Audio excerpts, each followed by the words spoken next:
Welcome into Sources Say podcast, your go-to Kentucky basketball podcast on the KSR Podcast Network, presented by our friends at Parlor Pizza. I'm your host, Jack Pilgrim of Kentucky Sports Radio. Very excited to be joined once again by the one and only Sean Smith. Sean, how the heck are you? Fantastic, Jack Pilgrim. How are you? Stressed, very stressed. We had a little miscommunication, little trying to figure out the logistics of this show. So just for warning and a very unbelievable treat for BBN, going to have number one recruit CJ Rosser on the show tonight. Very excited for that. He is coming off an unofficial visit to Lexington. So we pre-recorded that one. Awesome conversation. Kid is an absolute blast. Had a lot of great things to say about the Kentucky Wildcats, his visit to Lexington, and just kind of this little unofficial tour that he's been going on. Started with Louisville, then made his way to Lexington, and is currently at Maryland. So we talked to him about just kind of that visit schedule and what's life like as the number one recruit in the country. Pre-recorded that. Was going to splice that segment in with a recorded segment with you, Sean, because you're a busy man. You're coaching, got lots of stuff to take care of, and we were going to air this later. And I didn't know we were going to go live, but hey, this is live. This is real in the flesh, baby. So I apologize to all of our listeners in the chat. I did not expect this, but we are managing it. I was stuck in Shelbyville traffic, and I didn't realize that BBN was waiting for me when all of this was unfolding. But hey, inside baseball, now you guys know. But we are here, we are ready, and I am very, very excited about the current state of Kentucky Wildcats. How are you with that, Sean? I'm excited too. Just coming off of the win last weekend, finding another way to get another win at home and scoring in the fashion that they did, and now sets up the possibility of a regular season sweep of Tennessee, the Denim. I mean, there's just so much going on right now, and this team being at the top of the SEC and right there in contention for the SEC regular season title this far into the stretch and into February. I didn't see that we would be here when January started, and we're here, and we're going to make the most of it. And this team is red hot right now. I know Vanderbilt was obviously a disaster, but that seems to be an outlier out of the last 7 or 8 games, Jack. So we'll see if Kentucky continue to surge in the right direction this weekend. Yeah, this game, I mean, we were all riding just the highest of highs coming out of that trip to Fayetteville. They handled business in the absolute best way possible, answered all the questions that we had about the slow starts, about the hot shooting, learning new ways to win in that type of environment, emotional games, all of those things. Unbelievable, just all-around performance down there at Fayetteville, and we all had our eyes on that Oklahoma trap game. Okay, this is a team that came in riding an 8-game losing streak. Porter Moser's getting canned. Like, that is a done deal, guaranteed. They're going to have a lot to play for in this game to not just totally let go of the ropes, to totally let the season go into the dumpster. So it would have been really easy for this Kentucky team to take that information, knowing, hey, we took care of business in the emotional game down in Fayetteville, and then we have the 96 reunion, we have the Denim throwback debuts, we have, Tennessee, just the rematch. We know how last year went, and winning the regular season sweep, but losing in the NCAA tournament. So it's personal for the Ortegas of the world. It's personal for Brandon Garrison and Colin Chandler and Trent Noah. So for them, I think, to respond the way they did, Sean, in that Oklahoma game, a 16-point win. Really, it was back and forth. Oklahoma shot, relatively well, then hit a bunch of threes in the second half. But really, Kentucky controlled that thing from start to finish, and it never felt in doubt. And I really appreciated their response. It felt like a grown-up response, if you ask me, that it feels like they've turned a corner, and it's one that feels sustainable, if you ask me. Yeah, it certainly does feel sustainable to this point. And, the performance that they got from Brandon Garrison and, the perfect time for a game like that to happen. I mean, the best game that we've seen him play as a Kentucky Wildcat, and just the contributions they're getting from people. Trent Noah at Arkansas, BG against Oklahoma, Otega Owe looking like the SEC Player of the Year. Like, there's a lot of things that have begun to fall into place for Kentucky. And it's probably in relation to their success, right? When all those things start coming together, guys start knowing their roles, you start to put together the best stretch that you've had all year.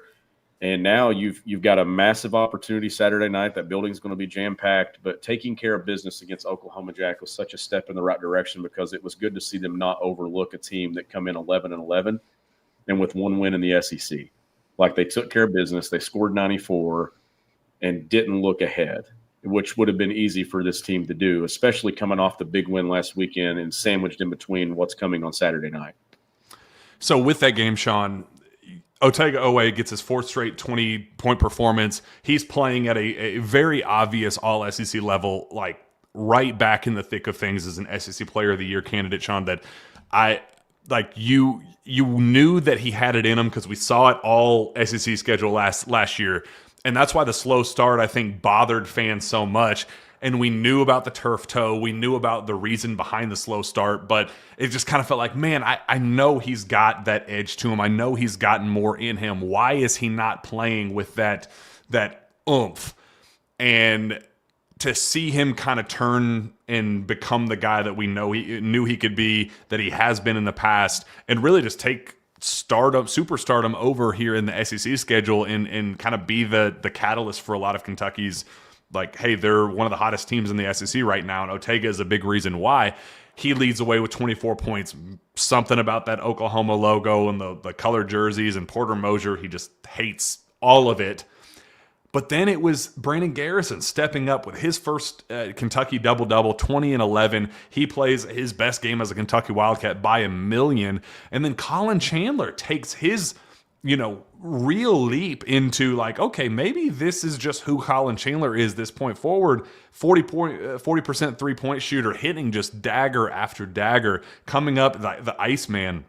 I think Tom Hart called him Captain Clutch is his new nickname. So those three definitely the reasons behind Kentucky's win, but just take it however you want. Who stood out to you the most? What was the most surprising, most rewarding thing about Kentucky's 16-point win? I mean, I think Garrison's performance is probably the one that just stands out the most, just because a few weeks ago, everyone had kind of just had enough, right? Like, not just us, not just the fans. It was national people basically saying that there were platforms saying there's someone they should kick off the team. And it's just talking about lack of effort in the things that we saw. So seeing them as a team overcome the struggles, but not just as a team, but individuals overcome struggles. Now, are you still going to get some wacky plays from Brandon Garrison over the next month? Yes. But to go get 20 and 11 and have a double-double says a lot about his performance and his ability to kind of get where they are and what Mark Pope and the staff is getting out of him. Now, outside of Otega Owe just rounding into form and looking like the SEC Player of the Year, I think the biggest thing that has happened for Kentucky is Colin Chandler's consistency and ability to make shots, and not just shots. I'm talking deep threes, clutch shots, closing Arkansas out down the stretch, defensive plays, like when he comes up with the defensive play at Tennessee a few weeks ago, big shots to get Kentucky back in front at Arkansas, big shots when Kentucky needed them against Oklahoma the other night. Like, his consistent shot making and getting to where he is in his three-point percentage, Jack, is such a massive thing for this team. And early in the year, he was a guy that I thought was lost in the shuffle, didn't know what his role was. Minutes were here, minutes were there. And now, I mean, this is kind of what we thought it would be at the beginning of the year. But when you go back to freshman year, it took 3 months to really get him in stride last year. Now it's happening sooner. Now I think we may be on the upswing of this is who Colin Chandler will consistently be. Is a big-time player, big-time shot maker, and just making huge plays for Kentucky. Yeah, and I mean, to his credit, man, like he had 9 minutes in an SEC game, and you were right. It felt like he just was not. He was going to get kicked out of the rotation. Like it felt like Pope was tightening things up, and he was going a different direction with it. And obviously, the injuries to Cam Williams and Jalen Lowe changed things. But for him to take that moment, and honestly, Trent Noah as well, in the same kind of regard, just thrown in there and earning his keep organically and giving Pope reasons to stay on the floor time and time again. Like, Trent Noah has been awesome, especially down in Fayetteville. Kentucky does not win that game without Trent Noah. So it really has just been very just cool to see this team find, and it was a great question by Ben Roberts today at Mark Pope's press conference, that like this team's starting to find its swagger. Like it's got some stuff to them where you get Trent Noah shushing the Arkansas student section. You're getting Colin Chandler doing step back moon balls from 28 feet. Like it's doing things that like they wouldn't have had the audacity to do some of the stuff that they're doing right now earlier in the season. They're earning a level of confidence and a like, hey, no, all of the stuff that you guys said about us earlier in the season maybe was justified then, but that didn't define who we were in the long term. And they're really just constantly chipping away at that narrative that this team can't be something, or the injuries were going to derail everything, or they didn't have the heart, they didn't have the spirit. Like this is a tough, heartful team that I thought they were heartless in that Gonzaga game. It's just very cool to see this team kind of embrace a new identity but is it sustainable, Sean? I think that's my next question for you. Is this something that you can expect to see against Tennessee, or are they still susceptible to setbacks? It's tough just because we saw what we saw at Vandy just a little over a week ago, right? And that was next to Gonzaga, had to be the lowest performance of the season, right? So like it's still fresh, but is that an outlier over the last 8 to 9 games, or even going beyond that, going back to St. John's in Indiana? Like this has been a team that has actually had a positive stretch of play now for 2 months. So I don't think they're entirely over just kind of laying an egg here and there, but I'm now no longer walking into games without being confident that they can win it. Like when they went to Knoxville a few weeks ago, I didn't have the most confidence in Kentucky getting something done, and they did it. Even going into Arkansas, I still had my doubts, and then they go get it done. So I believe that collectively they've got guys that are doing things. Jasper will go in and hit a timely shot. Trent Noah goes in and makes a shot, grabs a couple of rebounds. Andrea Yelovich finds a way to impact games and make a shot or something here and there. So they're getting collective efforts from a lot of people, while the top guys are getting the job done. The way Otega Oweh is playing right now, when you got a guy that is playing like the best player in the SEC, you've always got a chance, as long as he's not having to do it all on his own. If Otega keeps giving that surge and Colin Chandler is able to make open shots, and you get something out of Moreno and Garrison combined, it doesn't always have to be Malachi Moreno going for a double-double. You see BG do it the other night. It wasn't Malachi's night, it was BG's night. Now, tomorrow, maybe Mally's. So the sustained part, Jack, has to just come from, we know the guys that have to be on for Kentucky. Like if Otega Oweh doesn't have big nights, then this team probably does struggle. If Colin Chandler's not able to make perimeter shots, then it gets a little tougher. So they need, to me, those two got to be on. Denzel Aberdeen's got to kind of run the show. Like those things have to fall into place, but then your role guys have to be your role guys, and they got to be stars in that role. And if they can continue to do that, this team is surging in the right direction. Where they are right now in the SEC, Jack, given the way it started with Alabama and Missouri, none of us saw this coming. And I know this league isn't what it was a year ago, but they've gone on the road and beaten some really good teams, and now it's time to have a big Rupp atmosphere. One of those big games in Rupp that this team really, in a stretch, hasn't had much. Like you've had wins in Rupp, but you've not had Tennessee, Florida, someone like that walk in. So this one's going to be fun, and they've earned that.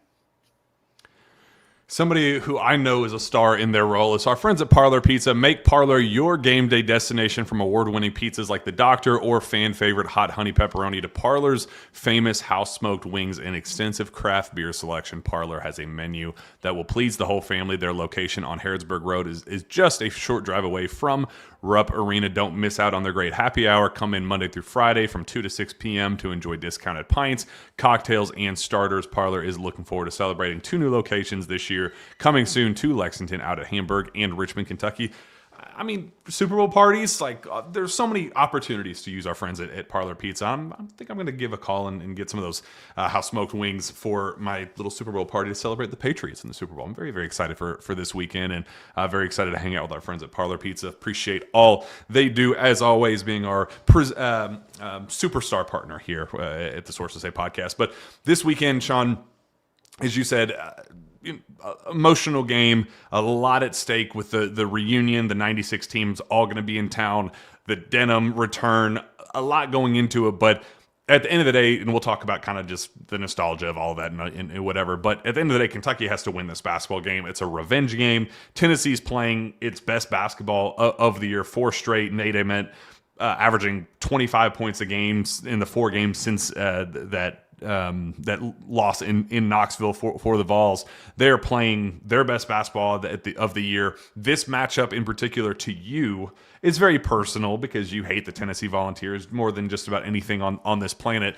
How are you approaching this game? Is it? I asked you earlier if their success is sustainable, but is it sustainable enough to win on Saturday against a team as desperate as Tennessee is to win this individual matchup? I think it is, and I think that you're gonna feel and sense Rupp Arena at its best, probably the best it's been all year on Saturday night, and that's why, given the 96 reunion, given the Denim and all those things that have been planned, I'm just glad that Kentucky's had this recent run of success to kind of rally and get behind that, and this not just be a night where Kentucky goes out and you don't have a lot of juice in the building. Like, it's good to see Kentucky where they are, kind of, Jack, inching their way back probably towards being a top 25 team if they continue to put some success together here. So the sustained part for me is just you have confidence against this team. I know what happened in the NCAA tournament a year ago stunk, but regular season, you've found success, and you've been able – now you can't let happen in the first half what happened down in Knoxville because, like, you're not going to always – that's not always going to work out in your favor. You've got to continue to get off to good starts. But I think Kentucky's going to feel the energy in the building, Jack, and ride that momentum and that wave. And you know what you got to do when you're playing Tennessee. You know what you're going to get. And I just think that Kentucky's going to get a collective effort. Like, is this a game that Trent Noah goes in and knocks down a couple of shots? He did that in this matchup a year ago. Jasper Johnson had the moments in the first half in Knoxville. Is it him again that gets Kentucky going some? So it's going to be a fun one, but I think just the momentum and the vibes of the weekend alone is just going to kind of ignite this team and push them over the finish line. It's a great point you made to close that out, because there are a lot of fans that are concerned about the conversation behind the Denim and the 96 team, the distractions that are coming with it.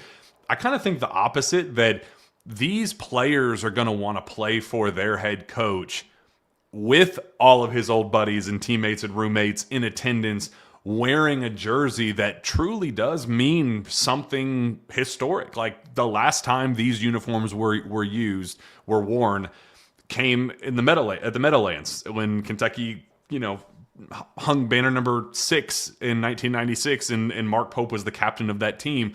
There is like a lot at stake for these Wildcats that Pope's already gotten his legendary status as a captain, winning that title. Now it's all on the players to kind of live up to the standard that comes with that, that comes with wearing that jersey. So I'm not worried about the extra stuff that's going into this matchup.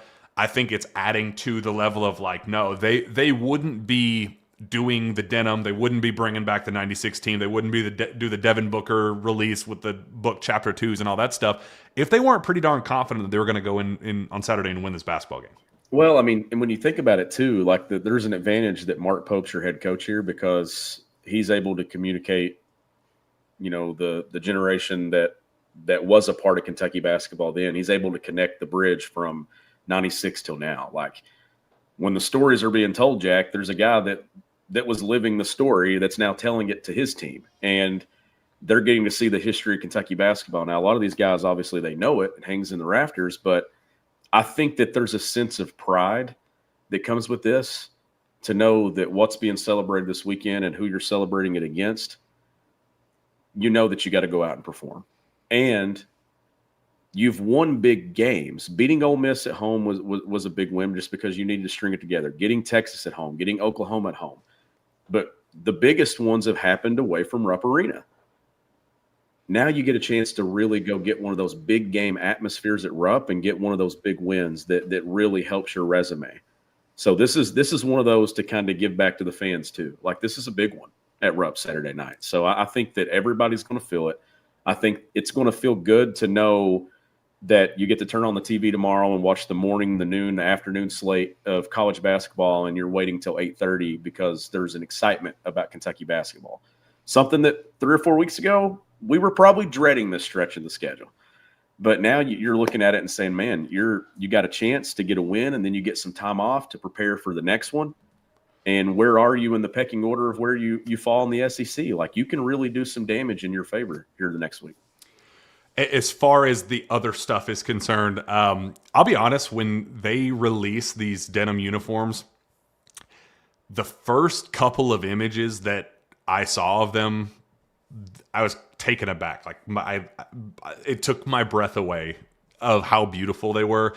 And it's funny how polarizing and infamous the originals were, because like Pope had a great quote today that said people didn't love the denim, they love the team, and because they love the team, it made them fall in love with the denim. I think there's a lot of truth to that, but I think now that, like, in hindsight, we can look at that run and how they won that run to the Meadowlands to win that national championship game, that we can look back on it totally fondly and look at the new uniforms and think, man, those things are sexy. Like, they are just the absolute most stunning uniforms that I can remember in a very long time. What was your live reaction to them? Were you one of those when they came out initially that you hated them? Did you love them? What was your vibe? Oh, I didn't see this new look from Pope. He's going to be rocking the Air Force Ones. And we got new little warm-up look from, I like that. Okay. So those little warm-up shirts in the book chapter 2s. I think they're absolutely freaking drop dead gorgeous, Sean. I think it's really cool just because, that was the era that I cut my teeth on Kentucky basketball was that stretch. So I mean, I didn't understand the game as much, but I can remember the jerseys. I can remember, and this is back in the day when everybody would record games on VHS and you go back and watch them. And my dad recorded every single game. So I remember being in elementary school and going back and watching recorded games from '96 and seeing those jerseys. So it's really cool to see it being honored, to see Mark Pope be leading Kentucky while this is being honored and recognized too. And that's a really good look. And I'm with you too. I just think that the confidence that's going to be on hand there too. I think that they know that you don't want to spoil the night with Tennessee coming into Rupp and getting a victory. So I just think it's super neat. It gave me chills when they released it, and I think they picked the perfect game to do it. And I'm excited about it. Like I think it's a super cool look, and I think it's something that really honors one of the greatest teams in not just Kentucky basketball history, but college basketball history, but a chance to really turn back the clock. And when you look up in the rafters and that 96 banners lit up Saturday night, like, it has a little bit more meaning to it.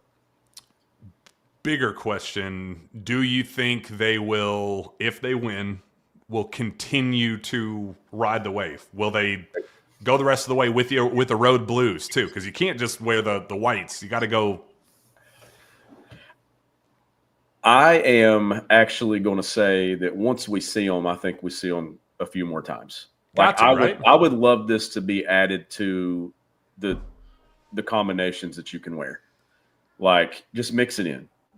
You don't have to wear them every game, but it doesn't always have to be the biggest games, but just mix them in and wear them. Like, would you wear them every game? Like, if you if you go out and win and you perform at a high level, I'm superstitious. I would, but that's kind of how the '96 team did it. They wore it against February 11th against Arkansas. They play well, they win, and they wear it the 16 total games, and they only lost one of them, and it was the SEC tournament championship game. Like there's proof in the pudding there. With you can just keep rocking it and riding the wave. Beat Tennessee, then you wear them against Florida. Dude, I say do it. I'm for it. it. But do you go? Oh, better question. Do you go home whites and then immediately debut the road blues a week later in Gainesville on Valentine's Day?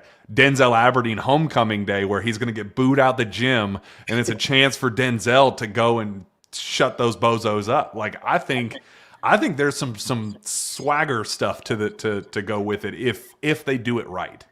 I think so too. I think that would be really cool. Obviously, it all hinges on you winning tomorrow night. Like you got to win tomorrow night. And when you think about this, let's say that they win. Like you win, and then you let things kind of play out tomorrow in the SEC, and then you get a week of prep to prepare for your road trip to Gainesville. I know we're getting a little ahead of us right now, but can you imagine the vibes if you go get one tomorrow, and then you've got this week build up to go and compete against the defending national champions on the road, and you're 8-3 in the league, and you don't know what's transpired over the course of 7 days and where you are in the standings, but you know you're right there with a position in position to give yourself a chance. Like there's a lot riding on 40 minutes tomorrow night. Like right there, when you look at this thing, I mean, you get a sweep of Tennessee and you give them a 4th loss in the league, and tiebreakers and all these other things play out, and you obviously get to add to that quad 1 resume and some quad victories, and your NCAA tournament resume is continuing to get even better, Jack. So there's a lot riding on 40 minutes tomorrow night. All of the talk that we had about missing the NCAA tournament, not having a resume, all of the things when they started out 9-6, it was valid. Like this team was on the cusp of letting this thing slip and it turning into a will they make the tournament, are they a bubble team, all those things. To their credit, they have responded in a way that suggests that they could make a real run at the SEC. Like they have gone above and beyond to respond and stack wins that put you in 3rd/2nd place right now in the SEC, half game back from the lead. And you build some wins, you go earn a couple of big time quad 1s over the next week, and you are making a real move, Sean, for the SEC. And they to their credit, after hitting rock bottom, they have put themselves in that position and earned that entirely organically by themselves. Like that is a massive thing for Pope. That's a massive thing for these Wildcats. And don't look now, but I mean, they could be a double bye team and talk their way into a 5 seed, a 4 seed, something like that when we get to March Madness. Very well could. And obviously there were some other big things that happened in the league over the week. A&M losing, and then now they play Florida tomorrow. Like there's some shuffling happening there at the top of the league. Like, I mean, it's not out of the conversation if you go get this one tomorrow night that you're feeling better about giving yourself a chance to climb in contention for the 1, which is something that, given the losses that they've had and how bad they looked at times this year, I'm like, I don't know how you're here, but you're here. And there are some games down the back half of this closing stretch that I do have a ton of confidence in Kentucky winning, the ones at Rupp Arena, but you got to get this one tomorrow night to set up the momentum going into next Saturday. And if you can get this one, it does a lot for you in the immediate, but also I think in the long term of what this next month of the season looks like for you. As confidence continues to build too. Like confidence is building. Like Mark Pope, like I know when they released the docuseries stuff, like in the huddle, he seems more confident and in tune with himself and with this team. And I think the guys, you hear Mo Diabate talking about, we're going to get a kill right here. We're going to get a kill. It's going to happen. Like just the positivity that you're seeing. Those were huddles a month ago, Jack, where guys were tearing each other apart, and that's not happening now. It's a great point. All right, let's play a game. Spread has been released with our friends at BetMGM. Call it. What's the line? I haven't seen it, but before we started, I said Kentucky 1.5. I'll be damned, Sean. Kentucky -1.5. You nailed it on the dot. on the dot. Over-under set at 145.5 with our friends at BetMGM. What are you thinking? I'm taking the 1.5. Kentucky. Oh. I think Kentucky by 5. Well, if you would like to partake with our friends at BetMGM, make sure you use bonus code ON3. You'll get up to a $1,500 first bet offer on your first wager with BetMGM. Here's how it works. Download the BetMGM app and sign up using bonus code ON3. Deposit at least $10 and place your first wager on any game. You receive up to $1,500 in bonus bets if your bet loses. Just make sure you use bonus code ON3 when you sign up. Make this college basketball season one for the history books. Make it legendary with BetMGM. 1.5 it's sneaky good. I do feel pretty good about it. I'm starting to trust this team, Sean, and I know it's crazy considering how we felt against Vanderbilt, but I just feel like in this moment they're ready. Like they're developing an identity. They're starting to get some continuity with the rotation and not feeling like there's so much in and out. They're starting to know the group they have and feel confident within themselves in that group with individual voices. The rotation's tightening up. It's not like Pope's constantly looking toward the bench and seeing who he has to put in and, oh, this guy hasn't played enough. I got to, manage personalities and all that stuff. It's like, hey, this is the group that we have. Let's go win basketball games with these eight, maybe 9 guys. So I'm just developing a trust with them, and I agree, man. I think that 1.5, I'm taking it and I'm running with it. Yeah, I am too. I just the confidence that I've gained over the last week with this team, and I know that there's some moments where it's hard to look ahead or even gain confidence just because of some of the lows that they've had. But you've also seen some consistency from some guys. And I just don't think that they're going to waste the moment and the opportunity in that building tomorrow night. Yeah, I totally agree. I'm pulling this up on the fly as well. Get in price at Rupp Arena tomorrow night for reunion night, Tennessee rematch, and the Denim debut. I bet it is not a very cheap ticket, but I'm learning on the fly with you as we look this up. So get in price tomorrow night, $153. You're pretty on the nose with a lot of this stuff. With our friends at SeatGeek, $138 for the get in. Not bad, actually, considering the circumstances, considering what's at stake with this, considering who's going to be in attendance. And I'm telling you, with what's around the building, with the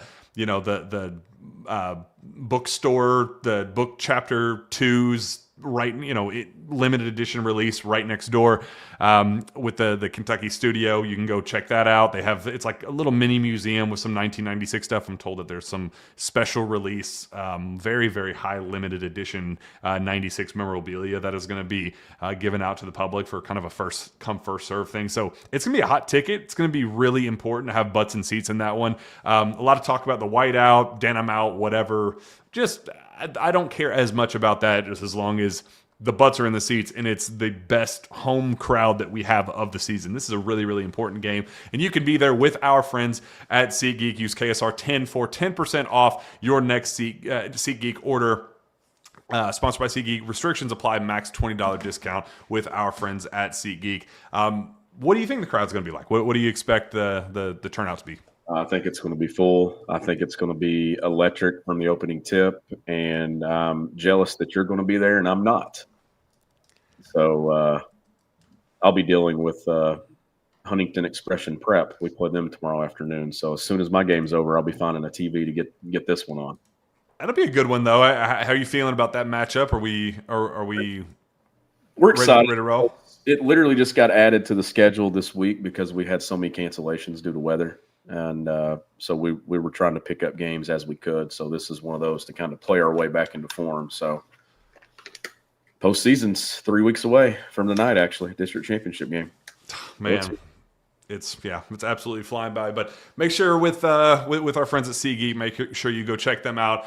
Code KSR10 for 10% off your next set of tickets at SeatGeek. That's 10% off any tickets with promo code KSR10. Make sure you click the link in the description for to download the app and have the code automatically added to your account so you can use it later. That's KSR10 for 10% off your next set of tickets at SeatGeek. So, Sean, we're going to start wrapping this thing up. It's going to be kind of quick and easy in and out, because we do have a very big time treat at the end of this with the number 1 recruit, CJ Rosser, coming off his unofficial visit to Lexington, talking about his visit, all the other fun stuff that you want to hear from the number 1 recruit in the country, and just his thoughts on the Cats, his thoughts on Mark Pope, his thoughts on fishing and hunting and just life as a good old country boy from North Carolina. He's an absolute treat, and you guys are certain to love him. But final thoughts. What do you need to see from these Kentucky Wildcats on Saturday to leave Rupp Arena with a big-time win, an 8th of 9 overall, and really, really find some momentum with a nice little break afterward, a one-week break before that trip to Gainesville?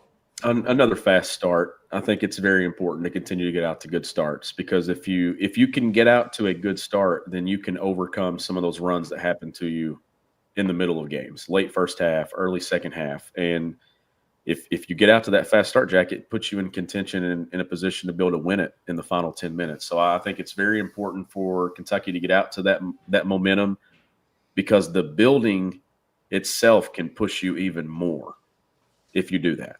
And then this is one of those, Jack, that if you get out to a good one, I think it could be very difficult for Tennessee to kind of overcome it.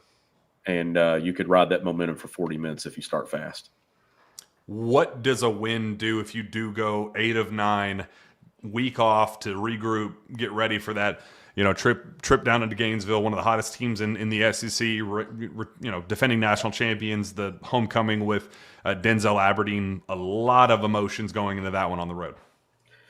I think it just gives you a ton of confidence in where you are. And for me, getting a full week of prep to just one opponent, and I think it couldn't come against a better opponent than Florida, because Florida has now put itself in position in the way that they're looking. And I know there for a stretch, I was like, okay, are they going to be the best team in the league again?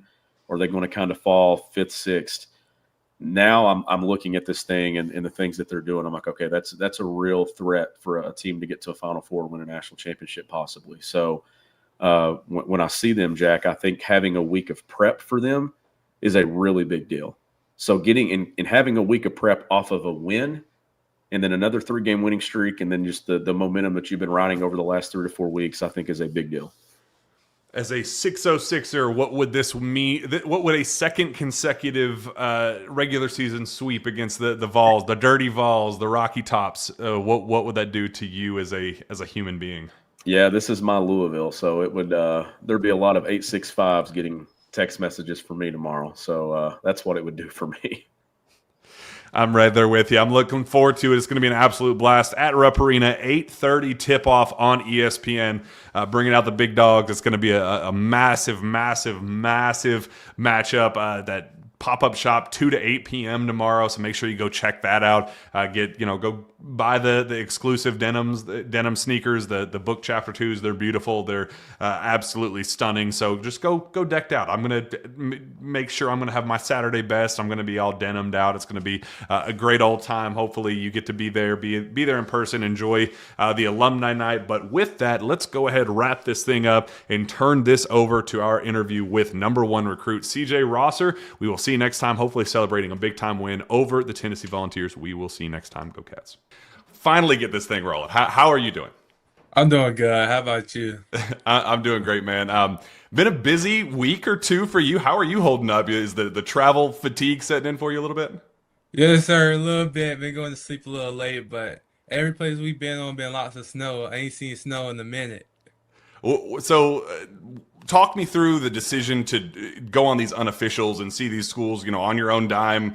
Just, what led to you kind of like wanting to just go across the country and see some of these schools?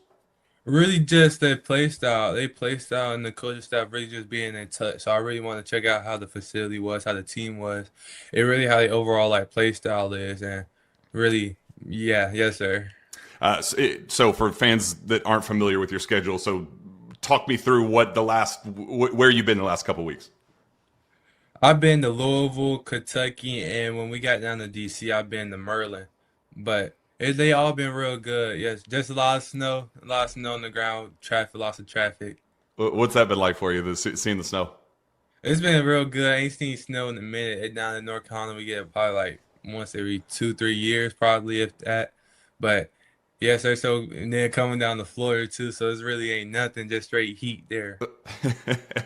We love it. So, what have you been wanting to see on some of these visits, and what walk us through what an unofficial looks like for the number one recruit in the country? Really, just when I walk in, I really just like to see how the facility is, how the weight room is, and really how like when I come in, I'm thinking how am I gonna fit into the program, thinking about stuff like that, especially with the polo, and kind of like what's the NCAA going into now is really just gonna be a challenge for really us 2027 and freshmen coming in. Has that been hard to kind of navigate with schools when they talk to you and say, hey, we got to go to the portal? They have seniors, guys that, while also recruiting, because the high school is just such a kind of a weird, my understanding, a couple of these bigger events, not as many college coaches have been in attendance because they are so focused on portal. How has the messaging kind of been for you as a high school kid a couple years away? Really just one day at a time. Really just when the year right before I go, wherever I go to, really just check out the school. Really just let the coaches like let me know like who are they looking to get, what are they looking to do, really what are they looking to do to produce for next year, like what are they more looking into? Do they want more freshmen, more seniors, or really what they just want to do to help make the team better? In terms of these three visits that you've been on over the last week or so, talk me through all three. What did you like about Louisville? What did you like about Kentucky? And what did you like about Maryland? Louisville, I really like the play style. Really with all schools, I really like the play style. The way they fast. I like a fast play style, going up the court, pushing the ball, working early shot clock. Not really early shot clock, but if we got easy ones and early, take them early, then really just working my way into the game. Lots of pick and roll actions, pick and pop, really stuff like that. Help. Really lots of motion going on. That's what I really try to look into. Really with Louisville and Kentucky and Merlin, they did it too a little bit. Lots of handoffs. I like to see stuff like that.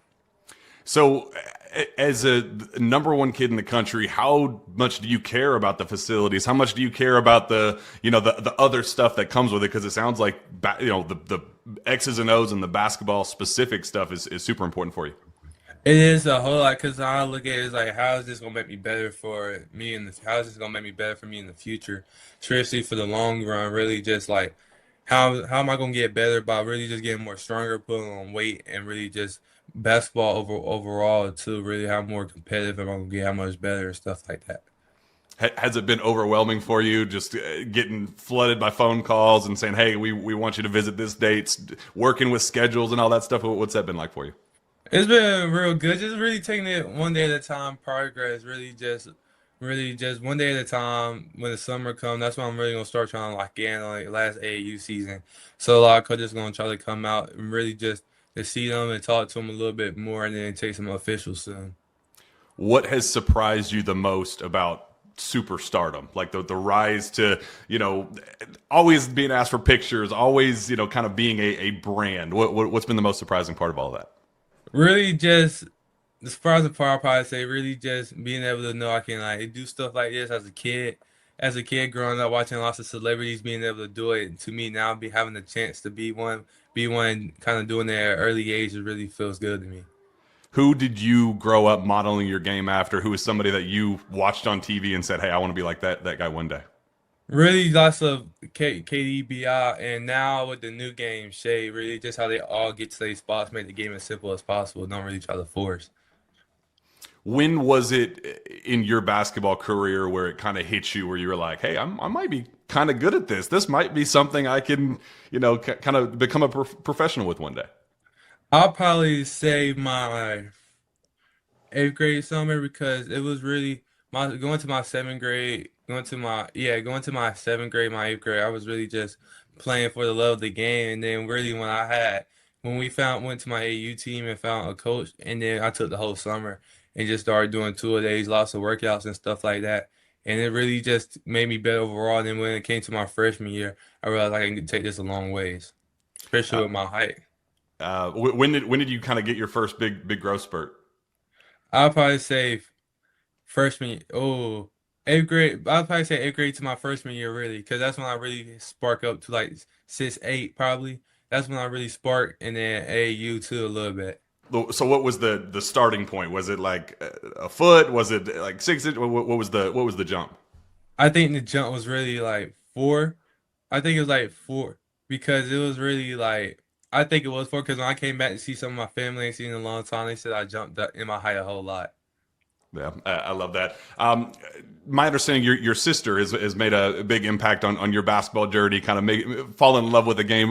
What is her impact on your love for the sport and wanting to do what you're doing right now?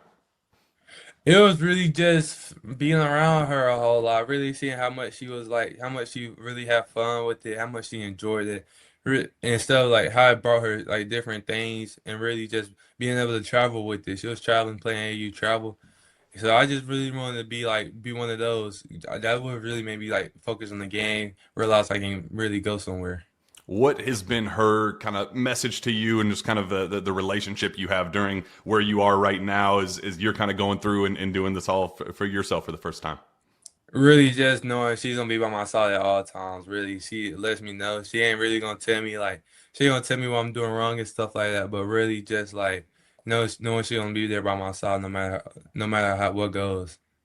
Now I know you're ranked number one. I know that superstardom is coming, but I know deep down you're shy and you're definitely a little bit more reserved. What is something that fans don't know about you? Something totally off the wall that fans will go, "Wow, CJ Rosser does this." I'll probably say go do is like I'm a country boy, so I like to go fishing. A lot of people don't know I'm really from the country, so I really like to do like lots of stuff outside. Like what? Like you go fishing, you go hunting, or I like do what? lots of fishing. I do lots of bass fishing growing up. Really just me and my grandpa going out to like ponds and me just walking around fishing, just calm, relaxing, peace of state of mind. Why is that kind of a safe haven for you? Why is that something that kind of disconnect from the world for a little bit? Cause it's really just when I go out, it's really just me, really just some days I go out there and catch some days I don't. But it's really just in the matter of my mind. And it takes lots of patience. So it really makes you really like makes you be more patient, really knowing like and it's kind of anxiousness because you'd be like, if you don't catch nothing next cast, I can probably catch something. So it's really just having that mindset. Always look at always look at the next cast. Biggest fish you ever caught? I'll probably say a 5 pound bass. I think up at the lake. That was All on right. my birthday. Well, that's a good little birthday present for you. What does a day to day look like for you? What is something that the music you listen to, the your favorite foods? Just kind of walk me through what a day in the life of CJ Rosser looks like.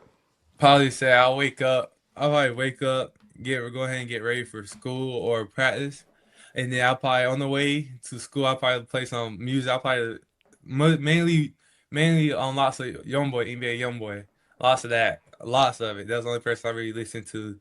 School. Then once I get out practice, right now I'm hurt, so it's really just me just being there for the team, cheering them on, letting them know I'm still gonna be by their side since I'm hurt, even when I'm hurt and really just being on the side, putting up some free throws, just trying to continue to get better somehow. How when you're healthy, how often are you in the gym? How many hours a day do you think you spend in the gym? I'll probably say roughly around probably like 5, because I'm about to say we do practices and then I work out, and some days I work out before or after, and then we hit that weight room. Really, that's what I really I've been planning on working on this year, so it really comes helps for me to realize I can do that and come more bigger.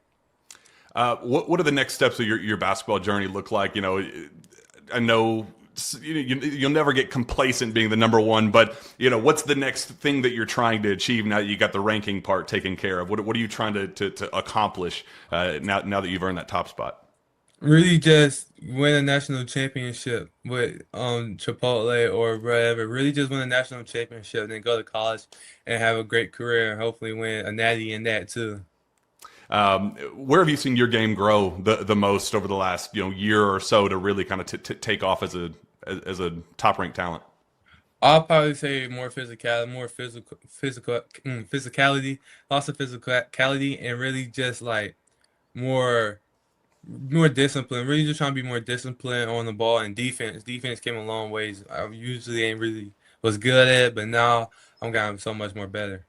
What do you need to do with your game to allow you to win nationals, to allow you to go be a national championship player at the college level?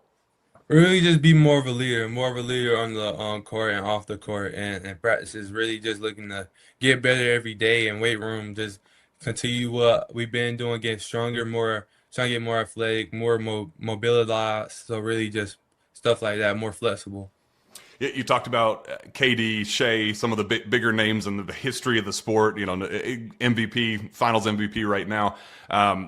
How do you become that player? You know, you're ranked number one, but how do you take what you have right now and become, you know, a superstar at the next level? Really just keep God first, really. Keep God first and let him lead the way and really just every day continue to stay in that gym and get better. Really, it's stuff. Yeah, stay in that gym, continue to get better and really just notice like I got a chance to be one of those. So it's really just continue to get better, teammate stuff, help teammates out and really just be more of a leader. When you wake up and you go to the gym and you talk about your dreams, what is your basketball dream? Like what do you think that you can accomplish with this journey? Really all-star, really just be an all-star in NBA final MVP, stuff like that. MVP, really just having a chance, really just getting stuff like that and being able to get that accolade is really just big, especially for lots of people because only a certain amount of people can do stuff like that. I know it's no recruit loves talking about the recruiting process and all that stuff, but just what has that been like for you? And you know, fans obviously want to know when you're committing. Is it going to be Kentucky? Is it going to be, you know, one of these other schools that, you know, that their fan bases are watching as well? But what's that process been like for you? And you know, how are you navigating that in terms of inching closer toward a college decision? Really just every day continue to watch their conference games, really how the conference is, and really just continue to see teams, really to see how they do get better, and really like watch a couple of people that they like in my position, see how they move, see how they liking it, and really see like what type of shots they take and they roll. It's just on what their role is. That's what I really look into. You know, we're BBN's definitely watching this most closely. So what have you seen specifically in that regard with Kentucky and Mark Pope's offense and being there for that Oklahoma game in terms of, you know, you potentially seeing yourself in that system? Really just potentially seeing myself is really just being in that moment. When we was at the game, just being in that moment, watching the crowd, seeing how they all got into it, and really how the players were just like going at it, going at it. I like to see games like that. A lot of people going at it, and lots of intensity going on. I go to every game, so I know the Rupp experience, you know, firsthand. It's kind of become normalized for me. For somebody that hasn't been there, what is that like for you? Really just enjoy it. I really enjoy it because it's really just like some people don't have the chance to do stuff like this. So it's really when I go, it's just a matter of me just really just taking a deep breath and just looking around, just knowing, noticing like I have a chance to be on that court at that time, being on the court and being like able for thousands of people to come watch me play, watch us play, and really just go win March Madness. Well, CJ, I appreciate your time. We got to get you out of here, but man, one final message to fans that are watching this about when the day comes for you to make a college decision. What will that school be getting in CJ Rosser? Really just a person that's willing to go win, going to do whatever it takes for the team to win, and really just do what it takes, whatever to win. And just, I'm a big person on really giving back to the community. Awesome, CJ. Appreciate you joining us, and look forward to talking again soon. Yes, sir. Thank you.